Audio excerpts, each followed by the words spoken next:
على رسلك ولا تخزنا يوم القيامة إنك لا تخلف الميعاد.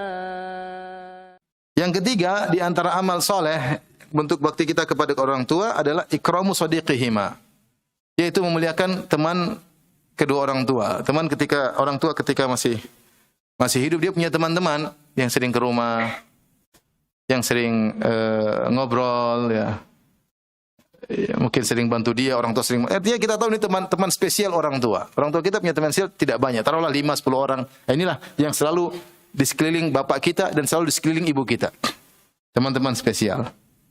Maka kalau orang tua meninggal dunia dan kita masih bisa berbuat baik, mengenali teman-teman bapak, teman-teman ibu, kita berbuat baik sama mereka. Bahkan dalam hadis bagaimana di antara mulianya akhlak Nabi sallallahu alaihi wasallam sampai Nabi sallallahu alaihi wasallam berbuat baik kepada teman istrinya. Bukan cuma teman bapak ibunya, teman istrinya. Khadijah radhiyallahu taala anha. Disebut dalam hadis kalau Rasulullah SAW menyembelih kambing, Rasulullah SAW suruh bagi-bagi ke teman-temannya siapa? Khadijah. Sebagai suami yang setia, bahkan setelah meninggal masih mengingat kebaikan istrinya, bahkan berbuat baik kepada teman-teman istrinya. Ini apalagi orang tua, Dan ini menjadikan anak-anak harus tahu teman-teman orang tuanya. Bagaimana dia bisa menjalankan hadis ini? Berbuat baik sama teman-teman orang tuanya. Kecuali dia mengenal siapa teman-teman orang tuanya. Maka seorang mendidik anak-anaknya untuk juga mengenal teman-temannya. Ini kebiasaan orang Arab luar biasa ya. Saya ini kalau bertamu dimanapun, di orang Arab manapun, di teman saya, di guru saya, pasti yang melayani pasti anak-anaknya. Pasti anak-anaknya, anak laki-lakinya.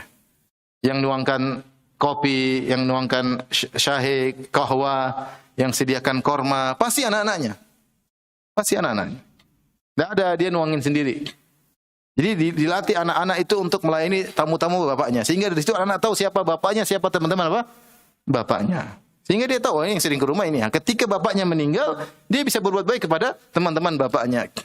Nah, kita hidup di zaman anak enggak tahu teman bapaknya. Anak udah pegang HP, udah selesai. Mereka lagi sibuk habis, udah sibuk. Sibuk main HP. Dia enggak kenal teman-teman bapak. Dia tidak pernah melayani teman-teman bapaknya. Ini saya lihat tradisi orang Arab yang luar biasa. Teman saya macam-macam. Ada teman saya yang guru, ada teman saya yang teman sekelas, ada teman saya polisi. Semuanya kalau saya ke teman yang berbeda tersebut pasti yang melayani anak-anaknya, pasti anak laki-lakinya. Begitu datang janjinya dia yang langsung silakan, langsung. Jadi saya ngobrol sama teman saya, dia yang melayani. Dia tungguin situ, kita ngobrol tungguin. Makanya obrolan juga nggak macam-macam karena ditungguin sama anaknya. Tapi kalau ada suruh masuk dulu. Jadi itu di antara pendidikan. Jadi anak-anak juga dilatih untuk berkhidmat pada orang tua dan juga mengenali siapa teman-teman bapaknya. Ya. Itu kalau di kita hampir tidak ada ya. Nanti kalau pembantu yang lain, anak sudah sibuk ya mungkin anak kita sekolah. Tapi kalau pas lagi di rumah kita usahakan anak yang melayani. Tapi memang kita jamuannya tidak butuh pelayanan. Begitu datang udah kue di meja. Tapi kalau orang Arab kan enggak, dia ngelayani terus. Jadi kahwa itu ditumpah pun sedikit, enggak boleh banyak-banyak. Sedikit supaya tambah terus. Jadi kalau ditumpah kahwa, gelas kahwa, kopi Arab ditumpah penuh itu enggak sopan. Enggak sopan. Jadi ditumpah sedikit supaya ngelayani terus dan cepat panas terus. Itu di antara manfaatnya. Jadi mereka tumpah pasti setengah, sepertiga baru kasih. Tumpahnya tangan kiri. Enggak penuh-penuh. Kalau saya full. Saya bilang sama anak teman full. Saya kasih full. Harusnya enggak boleh. Saya kan orang Indonesia bukan Arab. Saya bilang full. jadi anak itu standby di situ, numpain kasih, tumpain terus gitu. Itu rata-rata teman-teman saya begitu. Saya tidak pernah ke rumah teman kecuali anaknya yang melayani. Dari situ dia mengenal siapa bapaknya, siapa teman-teman bapaknya.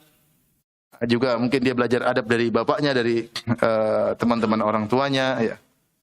Dan kita ajar dia untuk berbakti kepada orang tua. Ya semoga Allah meluruskan anak-anak kita semua. Baik.